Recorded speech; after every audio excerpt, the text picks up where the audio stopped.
स्नेहल या यूट्यूब चॅनलवर तुमचं स्वागत आहे। मी स्नेहल बोलते। संक्रांत येत आहे, तर आपल्या घरोघरी बनवले जाणारे तिळाचे लाडू हे कसे बनवायचे हे मी आज तुम्हाला माझ्या रेसिपीतून दाखवणार आहे। मी तिळाचे लाडू कसे बनवते ते पाहूया आणि त्याला काय काय साहित्य लागतं तेही पाहून घेऊया। मी अर्धा किलो मिक्स गूळ घेतले। पिवळा गूळ आणि ऑर्गॅनिक गूळ आहे, कारण पूर्ण ऑर्गॅनिक गूळ घेतला तर लाडू आपले काळे दिसतात, म्हणून मी पिवळा थोडा गूळ घेतलाय। तर तो अर्धा किलो आहे। आणि शेंगदाणे क्रश करून घेतले। शेंगदाण्याचे 2-3 भाग झाले पाहिजे, याप्रमाणे जाडसर ठेवायचे। मिक्सरमध्ये करून घ्या किंवा लाटणी फिरवून घेतली तरी चालेल। ते एक बाउल आहे। अर्धा किलो पॉलिश तीळ घेतलेत, अनपॉलिश तीळ घेतले तरी चालेल। आणि लाडवाला टेस्ट येण्यासाठी मी एक छोटा बाउल सुकं खोबरं घेतलं आहे। ह्याप्रमाणे तो बारीक आहे। जर तुमच्याकडे किसलेला खोबरं असेल तर त्याला मिक्सरला थोडंसं लावून याप्रमाणे बारीक करून घ्या। हे डेसिकेटेड कोकोनट आहे आणि 1 टेबलस्पून वेलची पावडर आहे आणि 2 चमचे पाणी आहे आणि तूप घेतलेलं आहे। आता आपण गॅसवर मोठी कढई घेतली आहे। मोठी कढई असल्याकारणाने मी अर्धा किलो तीळ पूर्ण ओतून घेतले। जर तुमची कढई छोटी असेल तर अर्धे अर्धे करून भाजले तरी चालेल।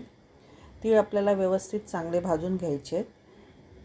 त्याला काळपट कलर आला नाही पाहिजे, तांबूस कलर आला पाहिजे। याप्रमाणे आपण स्लो गॅसवरच भाजून घ्यायचे। याप्रमाणे आपले तीळ भाजून झाले आहेत बघा। अजून आपण थोडा वेळ 1 मिनिटासाठी भाजून घेऊया। थोडा लालसर कलर आला पाहिजे। तर त्यामध्येच आपण डेसिकेटेड कोकोनट ते टाकून घेणार आहोत। याला आपण सुकं खोबऱ्याचा किसही म्हणतो। हे टाकल्यामुळे आपल्याला लाडवाला चांगली टेस्ट येते। तुम्ही टाकून बघा। आता आपण तीळ आणि खोबरं दोन्ही 1 मिनिटासाठी भाजून घेऊया। आता तीळ आणि खोबरं भाजल्यानंतर आपण त्याच्यात क्रश केलेले शेंगदाणे टाकून घेणार आहोत। हे शेंगदाणे सुद्धा भाजलेले असल्याकारणाने आपण त्याच्यात फक्त मिक्स करून घेणार आहोत। आता आपण त्यात 1 टेबलस्पून वेलची पावडर टाकून घेतली आणि ती पण हलवून घेतली आहे। आणि गोडाचा पदार्थ असल्याकारणाने अर्धा टेबलस्पून किंवा चिमूटभर मीठ घेतले, ते मिक्स करून घेऊया।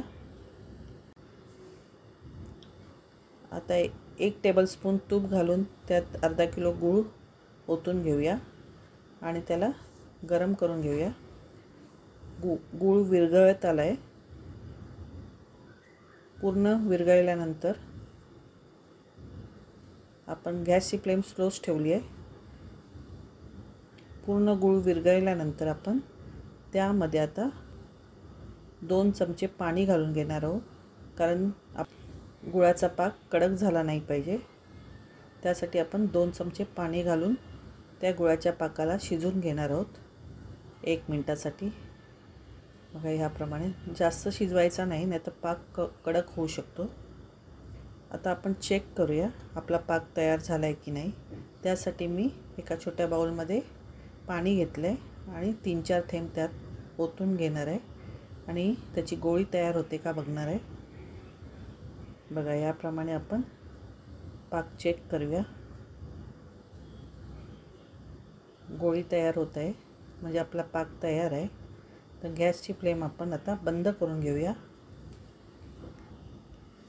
आता आपण त्या गुळाच्या पाकामध्ये पूर्ण भाजलेलं मिक्सचर घालून घेऊया आणि पूर्ण मिक्स करून घेऊया। याप्रमाणे त्याला सगळं गुळाचा पाक लागेल।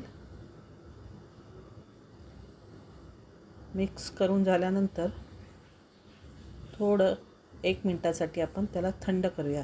जास्त थंड करायचा नाही, नाहीतर गूळ वळले जाणार नाही। हाताला सोसेल इतकं आपण थंड करून घेऊया। आणि जर हाताला चटके लागत असेल तर हाताला थोडंसं पाणी लावून लाडू वळून घ्या, पण पूर्ण थंड झाल्यावरती वळले जात नाही, म्हणून लगेच ही प्रोसिजर करायची आहे। मिक्सचर थंड झालेलं आहे। आता लाडू करून घेतोय। एका मोठा टेबलस्पून एवढा आकाराचा मी मिक्सचर घेऊन ते गोल गोल लाडू करून घेते। याप्रमाणे आपण पाणी हाताला लावू शकता चटका लागत असेल तर, आणि अशाप्रमाणे गोल लाडू करू शकता। हे लगेच होतात गोल, त्यामुळे आपण हे लाडू सहज। तर अशाप्रमाणे मी सगळे लाडू तयार करून घेतले। जर तुम्हाला माझी ही रेसिपी आवडली असेल तर प्लीज मला लाईक, शेअर, सबस्क्राईब करा। नमस्कार।